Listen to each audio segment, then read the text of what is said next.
박근혜의 어떤 여성으로서의 사생활을 지켜줘야 된다. 이 얘기가 나왔을 적에, 여지껏 여성이라서 대통령이 된 것도 아닌데 또 갑자기 또 여성을 방어막으로 치는구나. 막 이런 얘기 할 적에, 박근혜는 맞아. 약한 여자야. 이런 얘기. 약한 여자야. 약한 여자가 아니라 약한 여자였다는 거지. 그러니까 굉장히 지금 이 이야기가 심대해요. 우리가 지난번에 막 녹음을 털고 가는 길에 뉴스가 갑자기 나왔는데 그때 최순실이 버리고 간 서랍장에 주사제가 발견이 됐는데 그게 염산 에페드린이라는 거예요. 그게 뭔데? 이거 굉장히 유명한 약이잖아요. 제가 얘기했잖아요. 그거 마약 원료. 그러니까 원래는 히로뽕을 제조할 적에 원료가 되는 약이고 예전에는요 이게 감기약에 조금씩 섞여 들어가 있었어요. 그래가지고 어떤 미친 사람들이 감기약을 막 여러 개를 사가지고 이거로부터 그러니까 감기약으로부터 염산 에페드린을 추출을 해가지고 히로뽕을 만드는 짓을 한 게 있었어요. 근데 이걸로 필로폰을 만들려면 대형 차량이 필요하죠. 아 그러니까 과정이 정제 그러니까 과정이. 이 정제 과정이 필요하죠. 근데 지금 나온 거는 그냥 염산 에페드린 주사약만 나온 거예요. 그래서 이거를 뭐 주사약을 하나씩 따서 넣어가지고 피로뽕을 만드는 용도로 썼다라고 하기에는 그건 너무 포장 단위가 너무 소포장이잖아 지금. 그래서 그건 아닌 것 같은데. 저는 이런 생각을 해봐요. 솔직히 히로뽕보다 염산 에페드린 구하기가 더 힘듭니다. 그러니까 이 주사제들은 아무렇게나 막 그냥 처방돼서 나오는 약이 아니에요. 그렇게 반출될 수 있는 약도 아니고 마취과나 비뇨기과 같은 데서 조금씩 쓰는 약이거든요. 따라서 이거는 구해준 의사가 없다고 치면요. 얘네가 도매를 하거나 공장을 하지 않으면 일반인은 접해볼 수가 없는 약이라니까. 이 자체가. 이 지점에서 하나만 전제를 걸어놓고 갑시다. 그렇죠. 주류 언론들은 이 약의 전반적인 이야기가 박근혜 미용 그리고 또 다른 방식으로는 박근혜 불면증 이야기를 되게 많이 하더라고요. 그러니까 박근혜가 원래 기본적으로 잠을 너무 못 자는 사람이다.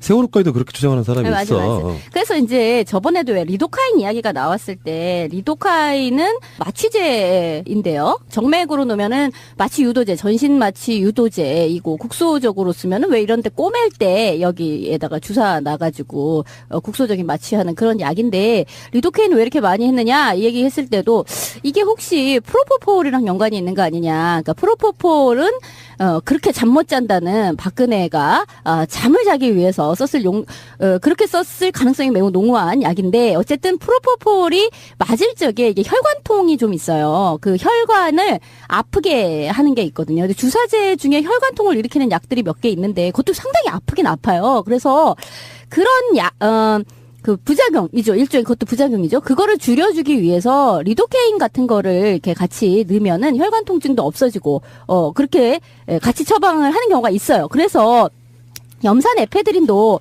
일종의 그런 용도로 뭐 썼을 가능성? 뭐 이런 얘기도 하긴 해요. 근데 나는 이게요, 그런 용도일 수도 있지만 또 다른 용도도 생각을 해볼 필요가 있는 것 같아요.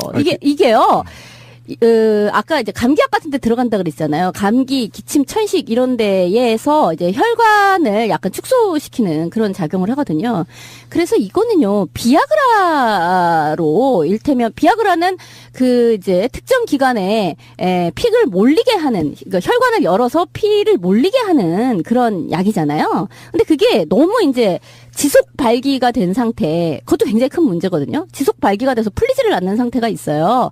그럴 적에 이제 염산 에페드린 같은 것을 쓰면 혈관이 축소되면서 발기가 풀리죠. 그런 용도로 사용했어요. 그러니까 플러스가 있으면 마이너스가 있는 그런 방식으로 썼을 가능성도 있는 거예요. 저는 전혀 그렇게 보지 않습니다. 솔직히 있잖아요. 제 주변에서 비아그라 부작용으로 병원에 가서 주사 맞고 온 사람이 있거든요. 한번 생각을 해보자고요. 그냥 마음을 좀 가라앉고 청와대가 공식적으로 혈세를 갖고 이 많은 양을 사들였단 말이에요. 그런데 내가 A라는 사람이에요. 예를 들면 A라는 청와대 가서 너무 비아그라를 많이 먹어버렸어. 그러면 그냥 청와대 나와서 병원에 가서 나 비아그라 먹고 죽지 않으니까 약 좀 다 달라 그러면 10분이면 주사를 맞는데 왜 청와대에서 오랜 시간 동안 그 주사를 어렵게 구해서 청와대에 반입을 했겠습니까? 저는 그게 아니라고 봅니다. 그리고 비아그라도 마찬가지고요. 한번 봅시다. 비아그라 가면 길거리 가면 다 살 수 있습니다. 요즘.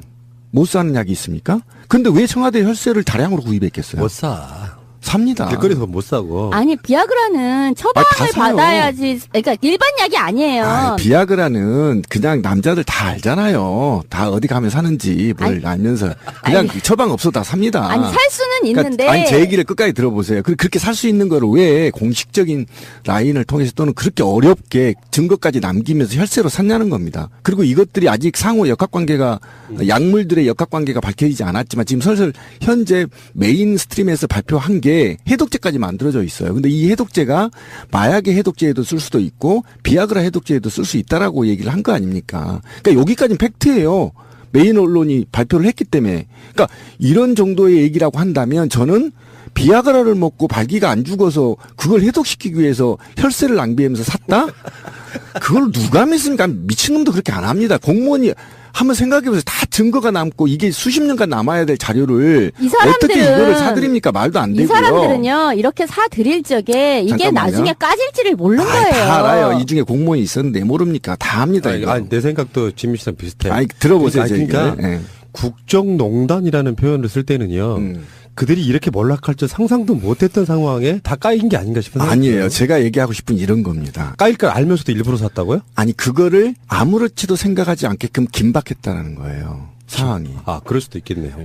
언제 이 긴박한 상황이 벌어질지 모르기 때문에 이 약들을 준비해놨다거나 또는 이것이 자주 반복돼서 일어났을 상황이 매우 높습니다. 아, 맞아요. 저도 예, 그렇게 예, 생각을 예, 해요. 그렇게 되는 그러니까 거죠. 그걸 그러니까. 다 구비를 해놓고 있었어야 된다는 그렇지. 것이고. 그 상황이 있다는가. 구비를 해놓고 긴급할 때 이걸 맞아야 되는 그러니까 그 상황이 계속 반복되어서 나타나는 현상이라는 거예요. 이게. 그러니까 이런 거예요. 저번에 왜 플로닐 같은 이야기도 했었잖아요. 뭐냐면 그게 지금 뭐 벤조다이아제핀 이런 수면제 여기 지금 여기에서도 이제 수면제가 다량으로 이렇게 나왔는데 수면제를 먹고 그 수면 상태를 푸는 수면에서 다시금 돌아오게 하는 기량작용을 하는 그렇죠. 그 약도 있었어요. 근데 지금 비아그라와 지금 염산 에페드린이라든가 이런 식의 뭔가를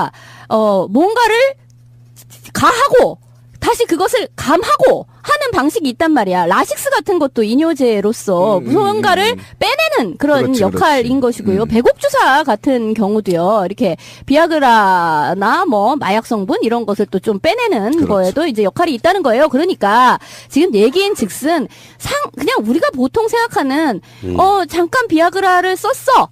그리고 나서 아이고 잘 발기가 안 풀리네. 뭐 차차로 빼 이게 아니라 그렇지. 뭔가가 다량으로 와장창창 막 동시다발로 뭔가가 막 일어났어. 그래서 그걸 또 동시다발로 뭔가를 풀어야 해. 그런 정도의 뭔가가 질펀한 무엇인가가 향연이 벌어지고 있었던 게 아니냐. 이렇게밖에 볼 수가 없는 거죠. 우리 마약 그러면은 가장 전통적이고 가장 대표적인 게 필로폰이죠. 그렇죠. 근데 그 이전에는 뭐가 유명했죠? 아편이죠. 생아편, 그렇죠. 헤로인. 근데 우리나라에 그 일제시대부터 있던 그 아편 말고 일제 강점기 때는 헤로인도 있었고요. 몰핀도 있었대요. 근데 몰핀은 이제 의학적으로 되게 많이 썼죠. 진통제니까. 네. 근데 1970년대 중반 유경수 여사 사후 이런 시절에는 보통 한국에 어떤 광풍이 하나 몰아치는 게 대마초고요. 그 시기에 맞춰서 필로폰도 엄청 떴다라고 그래요. 그러니까 우리나라에서 만들어서 일본으로 수출했죠. 원래는 일본에서 대대적으로 단속을 하니까 일본에서 만들던 기술자들이 한국으로 들어왔어. 그렇죠. 예. 여기서 풀린 이놈들이 거야. 한국에서 만들어갖고 일본으로 수출하는 그런 그렇죠. 방식이 되는 거예요. 여기가 현지 네. 공장처럼 된 거예요. 그중에서 단속이 네. 심해지니까. 그러니까 최태민이 박근혜를 만나서 뭔가 하던 시절에는 한국이 대마초와 필로폰 열풍이 불었다는 거예요. 맞아요. 뭐 그렇기도 네. 하고 이제 대마초 같은 경우는 사실은 정부가 실제 그 뭐 히로뽕이나 이런 거에 비하면 해악이 그것만큼 미치지 못함에도 불구하고 특히 뭐 미군 부대라든지 이런 거를 통해서 많이 흘러 나왔었던 거에 비해서 정부가 너무 심하게 대대적으로 단속을 했다. 그게 뭐 어떤 당시에 뭐 70년대 통기타 문화 뭐 이런 것을 때려잡고 연예계를 때려잡고 검열과 이제 동시에 문화 일종의 억압 방식으로 이제 작동을 했다. 이제 이런 것이 대중문화의 역사에서는 꽤 중요하게 다뤄지거든요. 그러니까 히로뽕을 그러니까 그 당시에 정작 진짜 문제가 됐던 거는 말씀하신 것처럼 일본으로부터 이렇게 역수입이 됐다 그래야 되나? 하여튼 기술이 들어와서 여기가 현지 공장화돼 가지고 다시 일본으로 수출하는 그런 공장 역할을 했던 필로폰이 막 그렇게 되고 있었음에도 불구하고 그보다 훨씬 해악이 낮은 대마초를 때려잡는 방식으로 뭔가 이게 매스킹이 일어난 게 아닌가라는 생각도 들어요. 그러니까 어쨌든 간에 마약의 역사를 보니까 신비님이 확 떠오르는 장면이 하나 있어요. 네. 1980년대, 90년대 본드. 갑자기 되게 웃긴 거야. 그건 너무 질 낮은 이야기다. 네. 그래도 환각이 있다고 하니까. 아니 근데 난 기억에 어렸을 때 70년대에 이제 우리 할머니는 약간 좀 사람이 좀 멍하고 좀 이렇게 이치 어두운 어떤 그런 사람이거든요. 근데 우리 할머니가 그런 얘기를 하시는 거예요. 아편을 하면 그렇게 좋다는데 아편을 한번 하고 싶다고 이런 얘기를 하셨어요. 어렸을 때 기억에. 그랬더니 이제 저보다 5살 위에 오빠는 그때 어린이죠. 어린이가 듣고는 깜짝 놀래서는 할머니 미쳤냐고. 그걸 하면 그 중독이 돼가지고 큰일 나는 건데 아편을 또 어디서 구하며 말도 안 되는 소리를 한다고 할머니한테 막 뭐라고 야단을 치는 거예요. 그랬더니 할머니가 구하려면 구할 수 있다고 저 다른 할머니들도 한다고 막 이런 얘기를 했었어요. 그러니까 제가 그 얘기를 했잖아요. 시골에 예전에 양귀비 아펜이 양귀비에서 채취한 겁니다. 펠로폰은 아니죠. 아펜을 양귀비에서 채취해서 시골에 구슬만한 걸로 보관이 집에 있었어요. 제 어렸을 때도 배가 아프면 요걸 좀 띄어서 물에 타서 줬거든요. 설사에 아주 잘 된 예. 치사제로 그랬었어요. 썼죠. 실제. 근데 제가 기억을 나는데 어느 순간 상감이라고 해요. 상감. 우리 어렸을 때 상감이 나와서 대마초 있죠. 그거 삼배. 삼배를 전부 베고요. 그다음에 양귀비를 전부 뽑았던 기억이 내가 있어요. 어렸을 때. 그러니까 우리 집 뒤에 삼배가 있었는데 그 삼배 잎으로 떡도 해먹고 막 그래요. 어렸을 때 모시떡 하는 것처럼. 모시떡 그 이파리 어렸을 때 따서 떡을 하거든요. 그거를 이제 말아서 피면 이제 이 대마초가라는 거 아닙니까? 그런 게 어렸을 때까지 제가 기억이 나요. 우리 동네에. 그런데 그 약이 바로 어느 집에나 조금씩 비상약품으로 있었다는 거예요. 그러니까 아까 진미님 할머니 말이 맞는 거야. 그렇죠, 그런데 약간. 그때 삼촌들한테 어떻게 들었냐면 저거를 스폰지에다가 풀어서 주사기로 땡기면 그게 아편이 된다는 거예요. 제가 어린 나이에 머리에 기억을 하고 있잖아요, 지금. 그러니까 그건 네. 아편인 거고. 네, 아편인 거죠. 일종의 배 아플 때 쓰는 상비약처럼 시골에 썼던 기억도 좀 시사제, 있어요. 시사제. 네.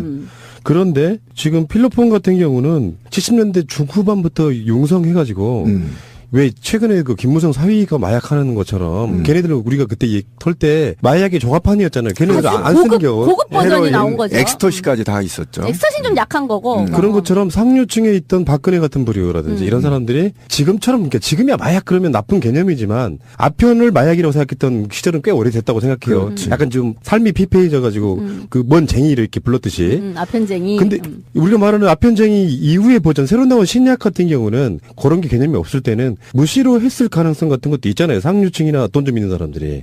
그럴 수 있죠. 그런데 일상생활이 좀 힘들어지고 나면 최근에 이제 저는 그 대안으로 프로포폴을 이야기하시는 분들이 있잖아요. 국정을 살피기에는 너무 필로폰 같은 부작용이 너무 심하니까 요거를 대용으로 잠깐 주식은 아니고 이게 간식 정도로 먹는 그런 가능성이 있지 않아요? 그러니까 근데 이게 밑반찬설이 나오는 거야 지금. 얘기해 보세요. 밑반찬. 여기 지금 방금 말씀하신 김무성 그 사인방 시절에 다 이제 김무성 사위랑 김무성 딸에만 그 집중을 했단 딸이 말이야. 아니라 김무성 사위하고 저기 이명박의 아들하고 근데 장시호의 내 말이 사촌이 그 말인 거야. 장시호 사촌이 거기 있어요. 즉 최순득의 또 다른 조카.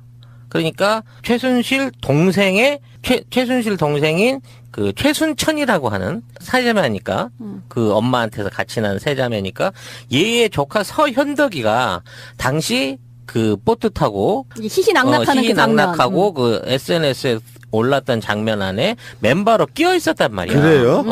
그러니까 그렇구나. 이것도 연관 근거가 없는 게 아니야. 그래서 당시에 그걸 막을 때 특혜 수사다. 김무성이가 자기 권력으로 딸이랑 사위에 대한 수사를 막았다. 뭐 이런 식으로 우리가 비난이 많았는데 이게 의외로 전혀 엉뚱하게도 이게 순실이 조카였기 때문에 이게 막아진 거일 수도 있다는 얘기가 된단 말이야. 그러니까 대단한 정치인의 자제가 끼어 있다 이 얘기가 있었잖아요. 그래서 그게 누군데? 그래서 뭐 김무성 사위, 뭐 이명박 아들 여기까지만 얘기가 나왔는데 거기에는 여자가 도대체 누군가 했는데 그게 장시호와 정유라의 그 같은 이제 사촌이 되는 거죠. 그 사촌이 거기 같이 있는 거니 결국 이 최순실 라인으로 마약이 흘러들어가기는 굉장히 쉬운 라인이 있는 게 아니냐. 뭔가 아무튼 그쪽 냄새 나는 그 그룹들 하에는 뭔가 폭력과 그 약물과 그리고 비리가 줄줄줄줄 흘러다니는 거야. 애들 3대를 거쳐서 그 모든 애들이 걸쳐 있는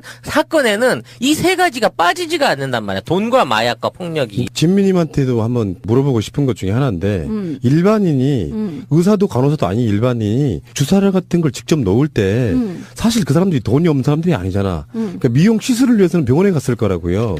그러면 누군가도 모르게 직접 놔야 되는 주사는 딱 한 가지밖에 없다고 나는 생각해. 솔직히 말하면 그게 향정이 아니면 뭐냐겠고요. 아니 뭐 물론 당뇨 같은 게 있는 인슐린 넣는 거? 사람은 인슐린을 배에다 놓죠. 그거는 이제 제일 아무나 놓을 수 있는 거예요.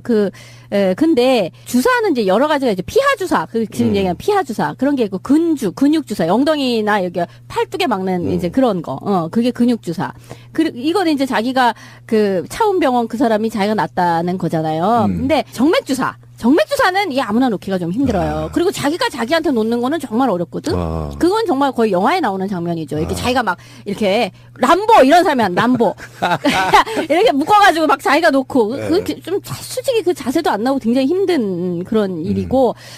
근데 그 얘기도 있었어요. 왜 최순실 같은 경우에 차운병원에서도 왜 그럼 주사약을 막 처방을 바깥으로 해 나갔느냐라고 했을 때 한 번 혈관을 터트려 먹은 적이 있었다. 간호사가 차운병원에서 그랬더니 불같이 화를 내면서 나 아는 전문 간호사가 있으니까 전부 약을 내놔라. 내가 가서 그 간호사한테 맞겠다라고 해가지고 싸갔다는 거잖아요. 근데 혈관을 터트려 먹었다라는 얘기도 있고 그때 혈관을 찾기가 굉장히 힘들었다. 이런 얘기도 있었어요. 그 얘기는 뭘까? 너무 맞아서? 왜? 뭐 이런 생각이 또 드는 거. 혈관이 그냥 물론 혈관이 그냥 원래 약한 사람도 있어요. 또는 살이 너무 많이 찌면은 이게 가려져가지고 혈관 찾기가 굉장히 힘든 사람도 있고 혈관 자체가 굉장히 얇고 약한 사람도 있기는 있어요. 근데 어쨌든 거의 차운병원에 웬만한 간호사가 이 놓기가 굉장히 힘들었고 혹시라도 실수해서 한번 터트려 먹으면 불같이 화를 냈다라는 얘기거든요. 그래서 어쨌든 그 사람이 뭐 자기들끼리 놓고 어쩌고 했다라는 거는 물론 약간의 기술을 익혔을 수도 있지만 거기에는 놓는 사람이 아마 또 좀 전문적으로 지금 얘기하는 간호장교 뿐만 아니라 이렇게 자기가 알고 있는 어떤 전문적으로 놔주는 사람이 또 거기에 있지 않았을까라는 생각이 들어요. 그러면 이게 지금 한 발만 더 들어가 보자고. 전 두 가지가 있다고 봐요. 하나는 말이에요. 박근혜 씨가 여러 가지 보여준 모습들 중에 사실 세월호 그 당일날의 모습은 정말 자다 일어난 사람처럼 보였어요. 그렇죠. 이동하는 시간이 있음에도 불구하고 그 시간 동안 누군가가 브리핑했을 내용은 하나도 머릿속에 들어오지 않은 상황이었다고. 그래서 우리가 지금 의심을 갖는 것 중에 하나가 박근혜는 반팔을 입지 않는다. 조사를 받았을 때 보통 그런 사람들이 조사 자국 안 보이려고 하는 경우도 있고요. 그러면 지금 현 상태에서 최소한 최순실 유가 어떤 주사를 놔줬을 거라는 생각이 들고 이건 공유하기가 쉽지가 않아요.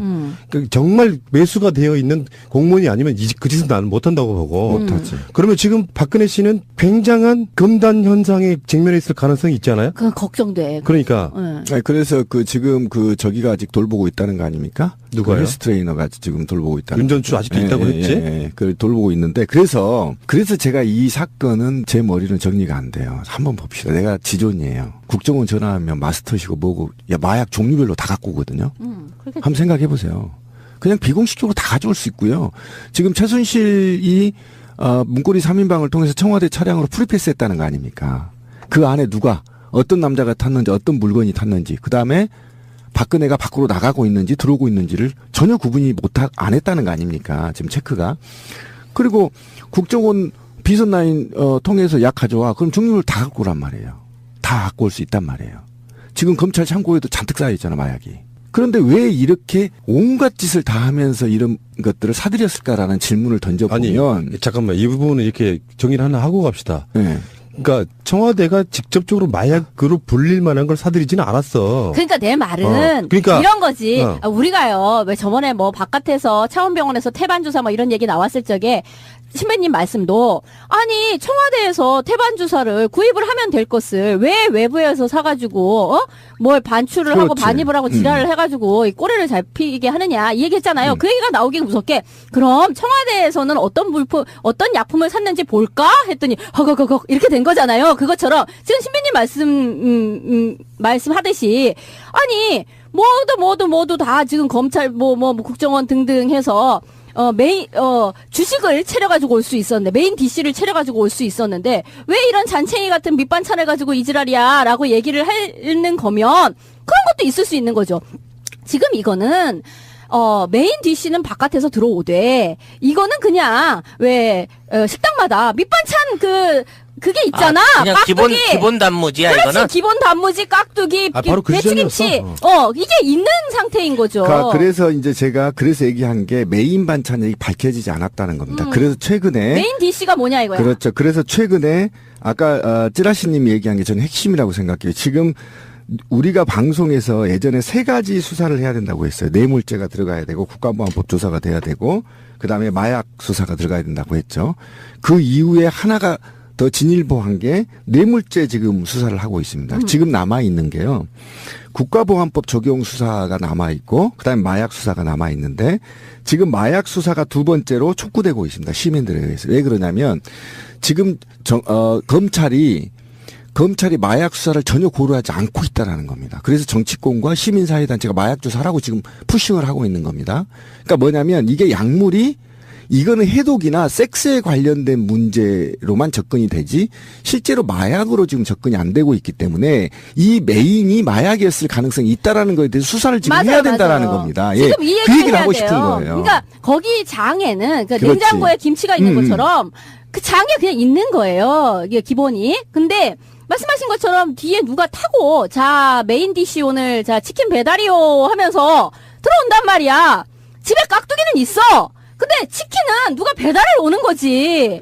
스쿠터를 타고 지금 오는 거야. 아이고. 그 뒷좌석을 열면 이제 치킨, 피자 이런 게 이제 있죠. 그 배달통이 오는 거지. 심지어는 같이 먹을 놈까지 싫고 와. 그렇지.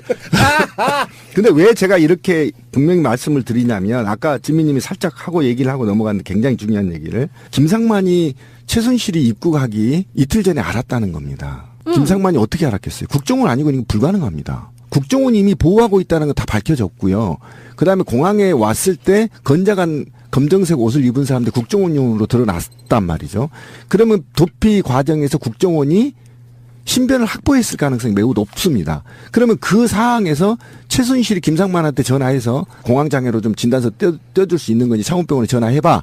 라고 했더니 창원병에서 안 돼. 이렇게 됐다는 거 아닙니까? 그럼 김상만은 적어도 이틀 전에 최순실이가 귀국되는 걸 알고 있었다란 말이에요. 그러면 얼마만큼 긴박했더라면 이틀 전에 이들이 비선 라인을 통해서 귀국을 설계하고 그리고 어떻게 출소할 것인지 그리고 검찰은 또 어떻게 포트라인을 세울 것인지 등등의 쭉 로드맵이 이미 통용되고 있다라면 이걸 종합적으로 컨트롤할 수 있는 건 국정원밖에 없단 말이에요. 그럼 국정원이 개입됐다고 한다면 적어도 지금 이 마약에 관련된 거를 최대한 숨기고 뇌물죄나 다른 걸로 처벌하자는 설계가 있지 않았겠느냐라는 문제가 지금 지적되고 있다라는 그러니까 겁니다. 왜 우리 집 냉장고만 보고 이 집 사람들은 뭐 그렇지. 이것만 먹고 살았어 굶어 죽었겠네 이렇게 생각하면 안 된다는 그러니까 거지. 검찰이 만약에 이런 겁니다. 검찰이 만약에 마약 수사 하겠어라고 발표해버릴 경우에는 카드가 없는 겁니다. 검찰이.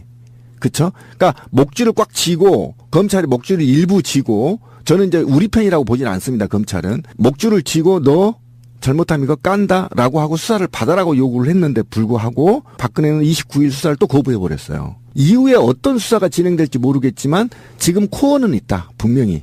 그건 검찰이 잡고 있다. 이게 언제까지냐 시간 문제다. 전 그렇게 생각합니다. 심야에 독대하신 그분의 모발 검사를 할까봐 머리를 다 밀어버렸다는 그런 설도 있어요. 좀 그럴 수도 있습니다. 아, 근데 털은 거기만 있는 게 아니잖아. 그렇죠. 그렇구나. 다 제모해버릴 수도 있어요. 아, 그래? 브라질리언 왁싱이라고 했지. 내가 한 거 그거. 아니 뭐 김상만 그 사람에 대해서는 전번에 왜 그런 뉴스도 있었어요. JTBC를 뭐 고발을 해라? 그런. 예, 지시사항도 있었고. 지시사항도 그다음에 있었고. 아까 제가 좀 넘어갔었는데 지금 네티즌들하고 논쟁이 붙은 게 여성 혐오 얘기를 좀 잠깐 아까 진미님이 그냥 넘어가 버렸어요. 얘기를 않고. 그러니까 지금 우리가 박근혜의 사생활을 밝히고자 하는 게 아니라는 걸 명확히 밝히고 싶어요. 그러니까 박근혜가 누구하고 섹스를 했든 누구하고 마약을 했든 그 개인 사생활을 의미하는 게 아니고요. 이게 개인 사생활에 들어가면 사실은 혐오가 될 수 있습니다. 지금 네티즌들의 논쟁이 너무 심하기 때문에 이 얘기를 짚어줘야 된다는 겁니다.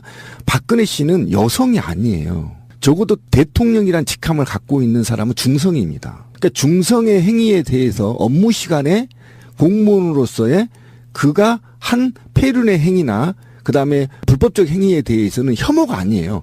그게 만약에 남자라고 했더라도 남자 대통령이라고 하더라도 지금 섹스에 문제가 생기는 것이고 더욱이 더 나아가 근무 시간에 이런 폐륜적 행위를 하는 거에 대해서 문제 제기를 하는 거지 여성이랑 해서 이 문제를 제기하는 게 아니라는 것을 분명히 얘기를 해야 되는 겁니다. 여혐 이야기가 나오는 거는요. 이런 이야기를 하지 말라는 이야기가 아니에요. 이제 그 여혐 이야기가 나올 때 사람들이 자꾸 뭔가 이렇게 헛다리를 짚고 자꾸 이상한 소리를 그렇지. 하는데 그게 아니라 이런 이야기는 해야 돼요. 하는 게 맞아요. 근데 뭐가 문제냐면 자꾸 이제 박근혜 이야기를 하면서 정말 님이 쌍년 전년 때문에 그런 식의 그러니까 저 여자의 어떤 여성성에 대한 공격을 하면 안 된다라는 이야기예요. 그 얘기가 아니고 지금 이 문제 논쟁은 뭐냐면 그러니까 정가에서 떠도는 7남자의 이야기가 연결돼 있는 거예요. 그러니까 개인적으로 섹스를 하든 누구하고 사귀든 그거는 박근혜 개인 문제지 우리가 논할 문제가 아니다라는 논쟁에서 예를 들면 박근혜의 섹스 얘기를 꺼내면 그래 바로 여혐이고 혐오다 이렇게 얘기를 하고 있는 거예요. 그 얘기는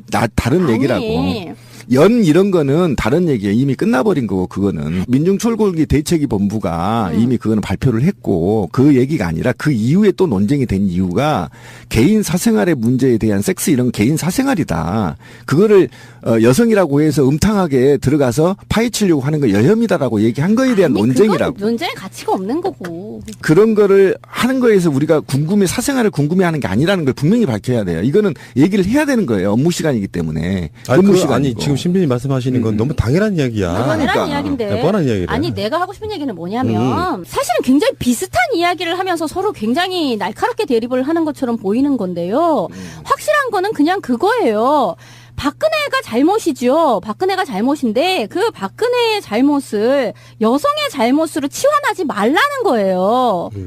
그건 동의하잖아. 그렇죠. 여성이라서 문제가 아니라 박근혜라서 문제인 거잖아요. 그걸 동의하면 자꾸만 어떤 박근혜를 비판하는 데 있어서 그의 여성성을 들먹이면서 비판할 이유는 없다는 거예요.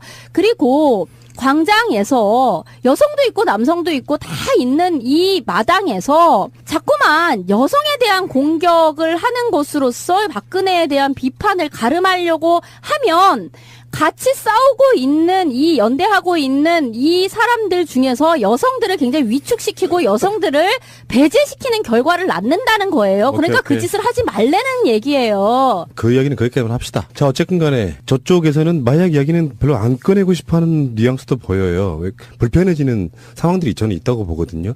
그들도 김무성 사유에 때 봤듯이 현 정치권에도 그런 거 즐기는 사람이 있어 보이고요. 그렇죠. 아니 매우 가까이 있는 거죠. 아까 이야기한 장시호의 사촌도 그 멤버 중에 하나였다는 것이고 김무성 사위, 이명박의 아들 너무너무 근접해 있지 않아요? 그런데다가 사실 박지만이라는 사람은 왜 80년대에 그렇게까지 정말 막 집결지에 한국 가가지고 기넥스에 있을 만큼 어마어마한 투여량을 저는 만약에 사람인데. 박근혜 씨가 마약에 노출됐다면 이거는 기관이 개입돼 있기 때문에 엄청난 파장이 있기 때문에 그들 스스로도 이거를 수사가 상당히 하기 어려울 가능성이 매우 높습니다. 감당하기가 굉장히 어려운 이야기고요. 그리고 이제 마약 수사를 만약 하게 되면 이제 공급책이라든지 이런 거를 이제 쫙 훑어야 되는 건데. 그러니까 그 공급책이 기관일 가능성이 높다라는 거예요, 제 주장은. 그러니까 지금 공무원적 마인드로 이야기를 해보자면 결국 외부에서 반입을 해갔을 때. 아이씨, 조달청에서 납품받은 거야, 그럼 이거? 바로 그거야. 그건 아니라 할지라도 하여튼 검경 정보 국정원 등등이 마약을 그 사람들은 수사를 한답시고 많이 가지고 있을 수 있고요. 뭐 그런 거죠. 예. 최소한 권력의 핵심에 있던 정두원의 이야기는요. 그 이야기 뉘앙스를 들어보면은 밥을 먹다 토할 정도라고 이야기하면요. 거기에는 두 가지 중에 하나밖에 없어요. 섹스와 마약입니다. 둘 중에 하나는 걸려 있는 거라고 보거든요. 둘 다일 수도 있고. 섹스도 정상적인 섹스가 아닌 걸 말하는 예, 겁니다. 예. 박근혜의 어떤 여성으로서의 사생활을 지켜줘야 된다. 이 얘기가 나왔을 적에, 여지껏 여성이라서 대통령이 된 것도 아닌데 또 갑자기 또 여성을 방어막으로 치는구나. 막 이런 얘기 할 적에, 박근혜는 맞아. 약한 여자야. 이런 얘기. 약한 여자야. 약한 여자가 아니라 약한 여자였다는 거지. 그러니까 굉장히 지금 이 이야기가 심대해요. 우리가 지난번에 막 녹음을 털고 가는 길에 뉴스가 갑자기 나왔는데 그때 최순실이 버리고 간 서랍장에 주사제가 발견이 됐는데 그게 염산 에페드린이라는 거예요. 그게 뭔데? 이거 굉장히 유명한 약이잖아요. 제가 얘기했잖아요. 그거 마약 원료.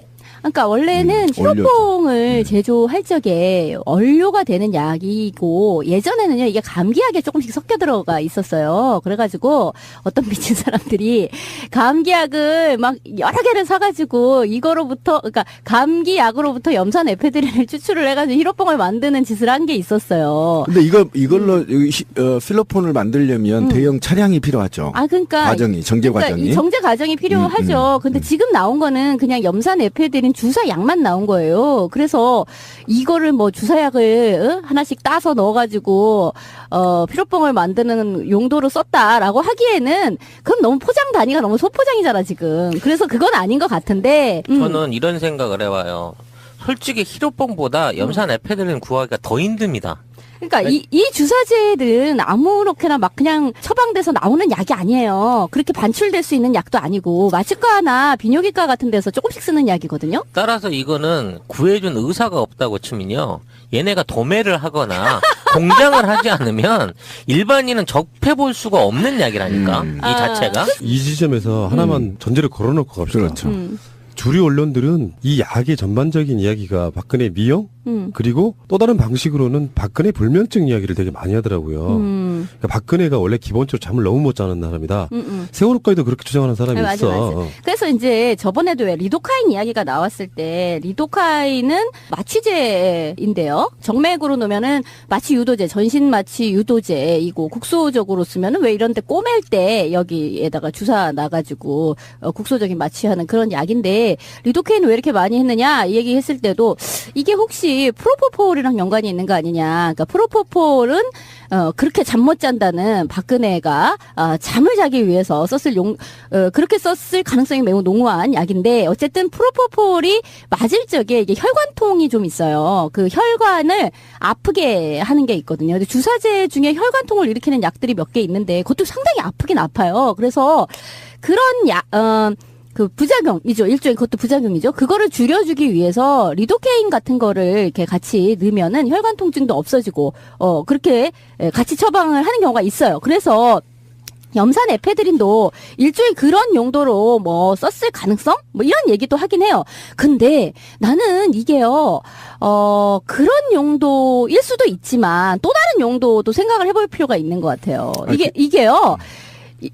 아까 이제 감기약 같은 데 들어간다 그랬잖아요. 감기, 기침, 천식 이런 데에서 이제 혈관을 약간 축소시키는 그런 작용을 하거든요. 그래서 이거는요, 비아그라로 일테면 비아그라는 그 이제 특정 기간에 피를 몰리게 하는, 그러니까 혈관을 열어서 피를 몰리게 하는 그런 약이잖아요. 근데 그게 너무 이제 지속 발기가 된 상태, 그것도 굉장히 큰 문제거든요. 지속 발기가 돼서 풀리지를 않는 상태가 있어요. 그럴 적에 이제 염산 에페드린 같은 것을 쓰면 혈관이 축소되면서 발기가 풀리죠. 그런 용도로 사용했어요. 그러니까 플러스가 있으면 마이너스가 있는 그런 방식으로 썼을 가능성도 있는 거예요. 저는 전혀 그렇게 보지 않습니다. 솔직히 있잖아요. 제 주변에서 비아그라 부작용으로 병원에 가서 주사 맞고 온 사람이 있거든요. 한번 생각을 해보자고요. 그냥 마음을 좀 가라앉고 청와대가 공식적으로 혈세를 갖고 이 많은 양을 사들였단 말이에요.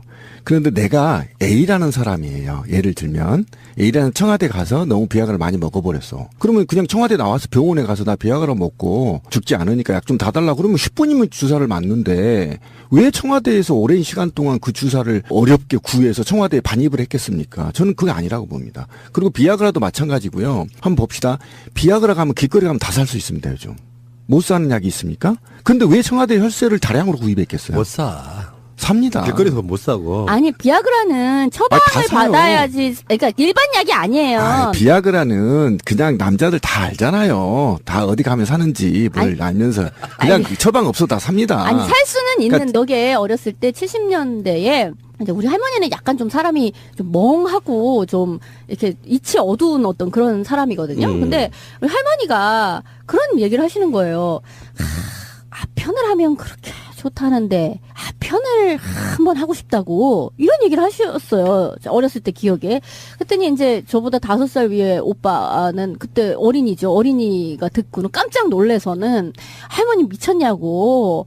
그걸 하면 그 중독이 돼가지고 큰일 나는 건데 아편을 또 어디서 구하며 말도 안 되는 소리를 한다고 할머니한테 막 뭐라고 야단을 치는 거예요. 그랬더니 할머니가 구하려면 구할 수 있다고 저 다른 할머니들도 한다고 막 이런 얘기를 했었어요. 그러니까 제가 그 얘기를 했잖아요. 시골에 예전에 양귀비 아펜이 양귀비에서 채취한 겁니다. 펠로폰은 아니죠. 아펜을 양귀비에서 채취해서 시골에 구슬만한 걸로 보관이 집에 있었어요. 제 어렸을 때도 배가 아프면 요걸 좀 띄어서 물에 타서 줬거든요. 설사에 아주 잘 된 약이죠. 치사제로 그랬었어요. 썼죠. 실제. 근데 제가 기억을 나는데 어느 순간 상감이라고 해요. 상감. 우리 어렸을 때 상감이 나와서 대마초 있죠. 삼배. 삼배를 전부 베고요. 그다음에 양귀비를 전부 뽑았던 기억이 내가 있어요. 어렸을 때. 그러니까 우리 집 뒤에 삼배가 있었는데 그 삼배 잎으로 떡도 해먹고 막 그래요. 어렸을 때 모시떡 하는 것처럼. 모시떡 그 이파리 어렸을 때 따서 떡을 하거든요. 그거를 이제 말아서 피면 이제 이 대마초가라는 거 아닙니까? 그런 게 어렸을 때까지 제가 기억이 나요. 우리 동네에. 그런데 그 약이 바로 어느 집에나 조금씩 비상약품으로 있었다는 거예요. 그러니까 아까 진미님 할머니 말이 맞는 거야. 그렇죠, 그런데 약간. 그때 삼촌들한테 어떻게 들었냐면 저거를 스폰지에다가 풀어서 주사기로 땡기면 그게 아편이 된다는 거예요. 제가 어린 나이에 머리에 기억을 하고 있잖아요, 지금. 그러니까 그건 네. 아편인 거고. 네, 아편인 거죠. 일종의 배 아플 때 쓰는 상비약처럼 시골에 썼던 기억도 좀 있어요. 있어요. 그런데 지금 필로폰 같은 경우는 70년대 중후반부터 융성해가지고 왜 최근에 그 김무성 사위가 마약하는 것처럼 걔네들은 우리가 그때 털 때 마약의 종합판이었잖아요. 걔네들 안 쓰는 게 고급 버전이 나온 거죠. 엑스터시까지 다 있었죠. 엑스터시는 좀 약한 거고. 그런 것처럼 상류층에 있던 박근혜 같은 부류라든지 이런 사람들이 지금처럼 그러니까 지금이야 마약 그러면 나쁜 개념이지만 아편을 마약이라고 생각했던 시절은 꽤 오래됐다고 생각해요. 그렇지. 약간 좀 삶이 피폐해져가지고 그 먼 쟁이를 이렇게 불렀듯이. 아편쟁이. 근데 우리가 말하는 아편쟁이 이후의 버전 새로 나온 신약 같은 경우는 그런 게 개념이 없을 때는 무시로 했을 가능성 같은 것도 있잖아요. 상류층이나 돈 좀 있는 사람들이. 그럴 수 있죠. 그런데 일상생활이 좀 힘들어지고 나면 최근에 이제 저는 그 대안으로 프로포폴을 이야기하시는 분들이 있잖아요. 국정을 살피기에는 너무 필로폰 같은 부작용이 너무 심하니까 요거를 대용으로 잠깐 주식은 아니고 이게 간식 정도로 먹는 그런 가능성이 있지 않아요? 그러니까 근데 이게 밑반찬설이 나오는 거야 지금. 얘기해 보세요. 밑반찬. 여기 지금 방금 말씀하신 김무성 그 사인방 시절에 다 이제 김무성 사위랑 김무성 딸에만 그 집중을 했단 딸이 말이야. 아니라 김무성 사위하고 저기 이명박의 아들하고 근데 장시호의 내 말이 사촌이 그 말인 거야. 장시호 사촌이 거기 있어요. 즉 최순득의 또 다른 조카. 그러니까 최순실 동생의 최순실 동생인 그 최순천이라고 하는 세자매니까 그 엄마한테서 같이 난 세자매니까 얘의 조카 서현덕이가 당시 그 보트 타고 희희낙낙하는 그 장면. 희희낙낙하고 그 SNS에 올랐던 장면 안에 멤버로 끼어 있었단 말이야. 그래요? 그러니까 그렇구나. 이것도 연관 근거가 없는 게 아니야. 그래서 당시에 그걸 막을 때 특혜 수사다. 김무성이가 자기 권력으로 딸이랑 사위에 대한 수사를 막았다. 뭐 이런 식으로 우리가 비난이 많았는데 이게 의외로 전혀 엉뚱하게도 이게 순실이 조카였기 때문에 이게 막아진 거일 수도 있다는 얘기가 된단 말이야. 그러니까 대단한 정치인의 자제가 끼어 있다 이 얘기가 있었잖아요. 그래서 그게 누군데? 그래서 뭐 김무성 사위, 뭐 이명박 아들 여기까지만 얘기가 나왔는데 거기에는 여자가 도대체 누군가 했는데 그게 장시호와 정유라의 그 같은 이제 사촌이 되는 거죠. 그 사촌이 거기 같이 있는 거니 결국 이 최순실 라인으로 마약이 흘러들어가기는 굉장히 쉬운 라인이 있는 게 아니냐. 뭔가 아무튼 그쪽 냄새 나는 그 그룹들 하에는 뭔가 폭력과 그 약물과 그리고 비리가 줄줄줄줄 흘러다니는 거야. 애들 3대를 거쳐서 그 모든 애들이 걸쳐 있는 사건에는 이 세 가지가 빠지지가 않는단 말이야. 돈과 마약과 폭력이. 진미님한테도 한번 물어보고 싶은 것 중에 하나인데 일반인이 의사도 간호사도 아닌 일반인이 주사를 같은 걸 직접 놓을 때 사실 그 사람들이 돈이 없는 사람들이 아니잖아. 그러니까 미용 시술을 위해서는 병원에 갔을 거라고요. 그러면 누군가도 모르게 직접 놔야 되는 주사는 딱 한 가지밖에 없다고 나는 생각해. 솔직히 말하면 그게 향정이 아니면 뭐냐겠고요. 아니 뭐 물론 당뇨 같은 게 있는 인슐린 넣는 거? 사람은 인슐린을 배에다 놓죠. 그거는 이제 제일 아무나 놓을 수 있는 거예요. 근데 주사는 이제 여러 가지가 이제 피하 주사, 지금 얘기한 피하 주사 그런 게 있고 근육 주사, 엉덩이나 여기 팔뚝에 막는 이제 그런 거, 그게 근육 주사. 이거는 이제 자기가 그 차운병원 그 사람이 자기가 놨다는 거잖아요. 근데 정맥 주사는 이게 아무나 놓기가 좀 힘들어요. 그리고 자기가 자기한테 놓는 거는 정말 어렵거든. 그건 정말 거의 영화에 나오는 장면이죠. 이렇게 자기가 막 이렇게 람보 이런 사람이 한 람보 이렇게 묶어가지고 막 자기가 놓고 그 좀 솔직히 그 자세도 안 나오고 굉장히 힘든 그런 일이고.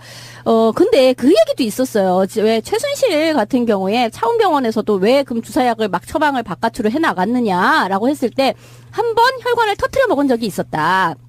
간호사가 차운병원에서 그랬더니 불같이 화를 내면서 나 아는 전문 간호사가 있으니까 전부 약을 내놔라 내가 가서 그 간호사한테 맞겠다라고 해가지고 싸갔다는 거잖아요. 근데 혈관을 터트려 먹었다라는 얘기도 있고 그때 혈관을 찾기가 굉장히 힘들었다 이런 얘기도 있었어요. 그 얘기는 뭘까? 너무 맞아서? 왜? 뭐 이런 생각이 또 드는 거. 혈관이 그냥 물론 혈관이 그냥 원래 약한 사람도 있어요. 또는 살이 너무 많이 찌면은 이게 가려져가지고 혈관 찾기가 굉장히 힘든 사람도 있고 혈관 자체가 굉장히 얇고 약한 사람도 있기는 있어요. 근데 어쨌든 거의 차운병원에 웬만한 간호사가 이 놓기가 굉장히 힘들었고 혹시라도 실수해서 한번 터트려 먹으면 불같이 화를 냈다라는 얘기거든요. 그래서 어쨌든 그 사람이 뭐 자기들끼리 놓고 어쩌고 했다라는 거는 물론 약간의 기술을 익혔을 수도 있지만 거기에는 놓는 사람이 아마 또 좀 전문적으로 지금 얘기하는 간호장교 뿐만 아니라 이렇게 자기가 알고 있는 어떤 전문적으로 놔주는 사람이 또 거기에 있지 않았을까라는 생각이 들어요. 그러면 이게 지금 한 발만 더 들어가 보자고. 전 두 가지가 있다고 봐요. 하나는 말이에요. 박근혜 씨가 여러 가지 보여준 모습들 중에 사실 세월호 그 당일날의 모습은 정말 자다 일어난 사람처럼 보였어요. 그렇죠. 이동하는 시간이 있음에도 불구하고 그 시간 동안 누군가가 브리핑했을 내용은 하나도 머릿속에 들어오지 않은 상황이었다고. 그래서 우리가 지금 의심을 갖는 것 중에 하나가 박근혜는 반팔을 입지 않는다. 조사를 받았을 때 보통 그런 사람들이 조사 자국 안 보이려고 하는 경우도 있고요. 그러면 지금 현 상태에서 최소한 최순실 유가 어떤 주사를 놔줬을 거라는 생각이 들고 이건 공유하기가 쉽지가 않아요. 그러니까 정말 매수가 되어 있는 공무원이 아니면 그 짓은 나는 못한다고 보고. 못하지. 그러면 지금 박근혜 씨는 굉장한 금단 현상에 직면해 있을 가능성이 있지 않아요? 그건 걱정돼. 그러니까. 아니, 그래서 지금 저기가 아직 돌보고 있다는 거 아닙니까? 누가요? 그 헬스 트레이너가 지금 돌보고 있다는. 윤전추 아직도 있다고 했지? 그걸 돌보고 있는데 그래서 제가 이 사건은 제 머리는 정리가 안 돼요. 한번 봅시다. 내가 지존이에요. 국정원 전화하면 마스터시고 뭐고 마약 종류별로 다 갖고 오거든요. 한번 생각해 보세요. 그냥 비공식적으로 다 가져올 수 있고요. 지금 최순실이 문고리 3인방을 통해서 청와대 차량으로 프리패스했다는 거 아닙니까? 그 안에 누가 어떤 남자가 탔는지 어떤 물건이 탔는지 그다음에 박근혜가 밖으로 나가고 있는지 들어오고 있는지를 전혀 구분이 안 했다는 거 아닙니까? 지금 체크가. 그리고 국정원 비선 라인 통해서 약 가져와. 그럼 종류를 다 갖고 오란 말이에요. 다 갖고 올 수 있단 말이에요. 지금 검찰 창고에도 잔뜩 쌓여있잖아, 마약이. 그런데 왜 이렇게 온갖 짓을 다 하면서 이런 것들을 사들였을까라는 질문을 던져보면. 아니, 잠깐만. 이 부분은 이렇게 정리를 하나 하고 갑시다. 네. 그러니까 청와대가 직접적으로 마약으로 불릴 만한 걸 사들이지는 않았어. 그러니까 내 말은 그러니까, 이런 거지. 우리가요. 왜 저번에 뭐 바깥에서 차원병원에서 태반 주사 뭐 이런 얘기 나왔을 적에 신배님 말씀도 아니 청와대에서 태반 주사를 구입을 하면 될 것을 왜 외부에서 사가지고 뭘 반출을 하고 반입을 하고 지랄을 해가지고 이 꼬리를 잘 피게 하느냐 이 얘기했잖아요. 그 얘기가 나오기 무섭게 그럼 청와대에서는 어떤 약품을 샀는지 볼까 했더니 허거거거 이렇게 된 거잖아요. 그것처럼 지금 신배님 말씀하듯이 아니 모두 다 지금 검찰, 국정원 등등 해서, 주식을 차려가지고 올 수 있었는데, 메인 DC를 차려가지고 올 수 있었는데, 왜 이런 잔챙이 같은 밑반찬을 가지고 이지랄이야, 라고 얘기를 하는 거면, 그런 것도 있을 수 있는 거죠. 지금 이거는, 메인 DC는 바깥에서 들어오되, 이거는 그냥, 식당마다 밑반찬 그게 있잖아. 그냥 깍두기. 기본 단무지야, 그렇지, 이거는. 기본 단무지, 깍두기, 바로 그 배추김치.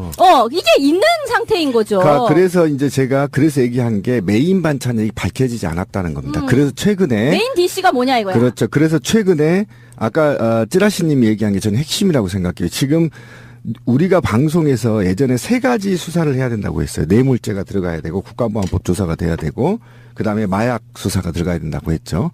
그 이후에 하나가 더 진일보한 게 뇌물죄 지금 수사를 하고 있습니다. 지금 남아 있는 게요.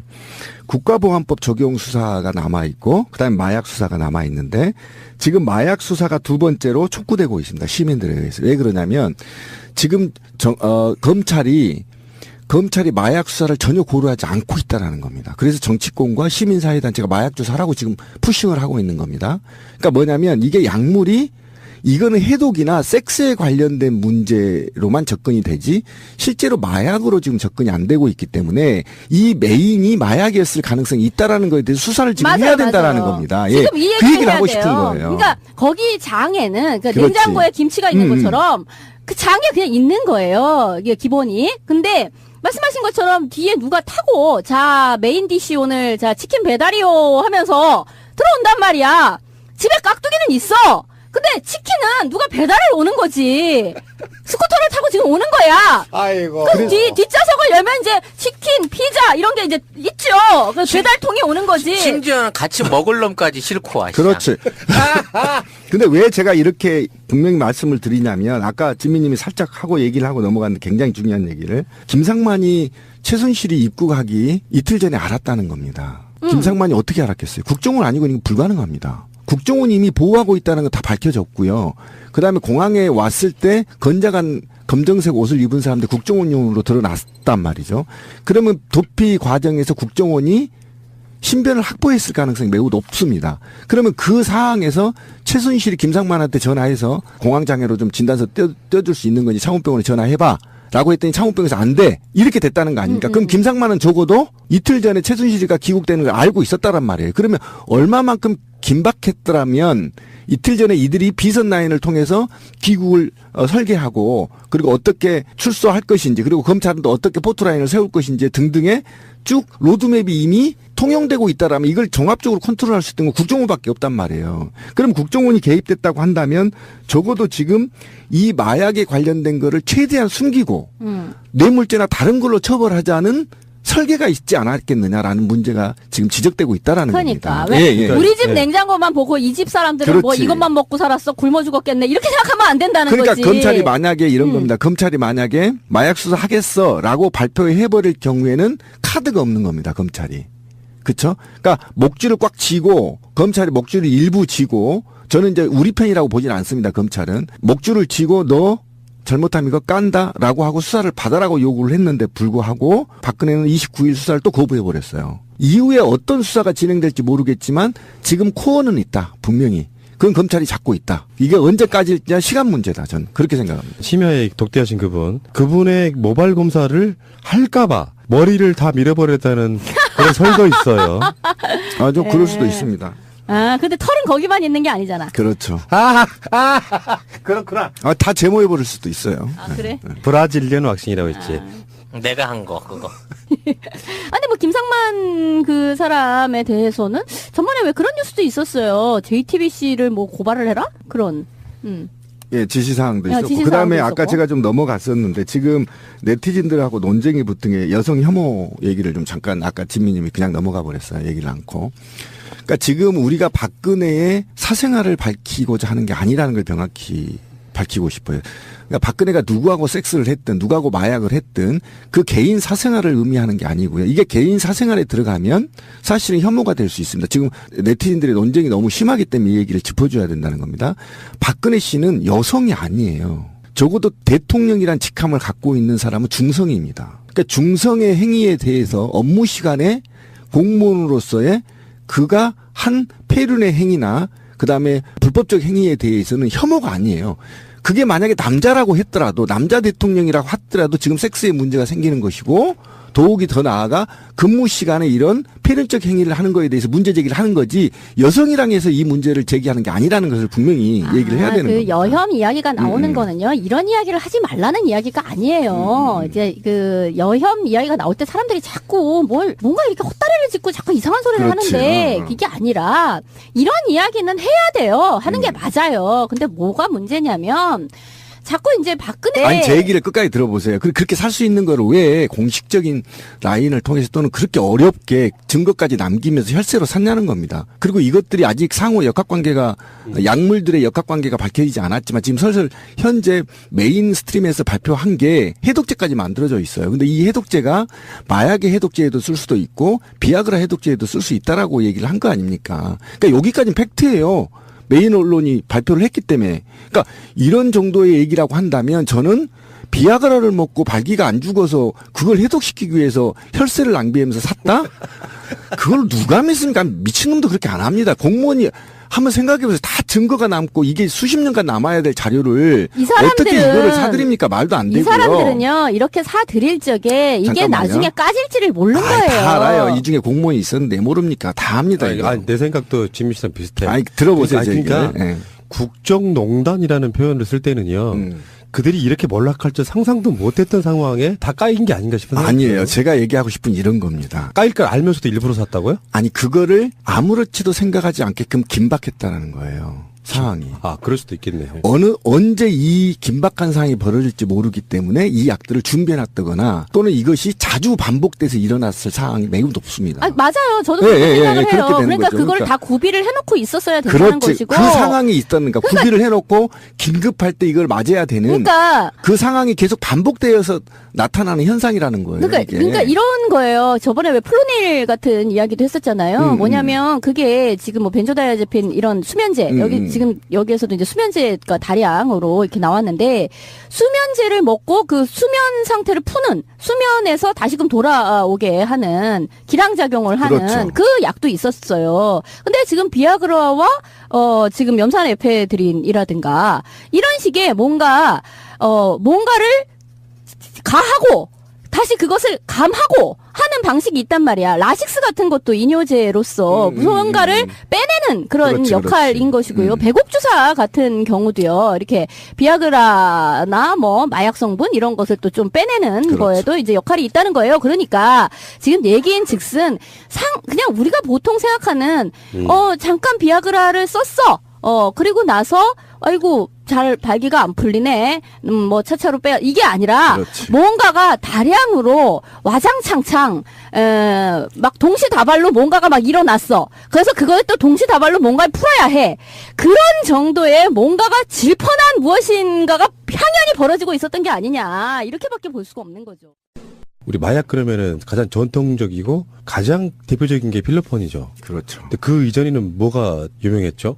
아편이죠. 생아편, 그렇죠. 헤로인. 근데 우리나라에 그 일제시대부터 있던 그 아편 말고 일제 강점기 때는 헤로인도 있었고요. 몰핀도 있었대요. 근데 몰핀은 이제 의학적으로 되게 많이 썼죠. 진통제니까. 네.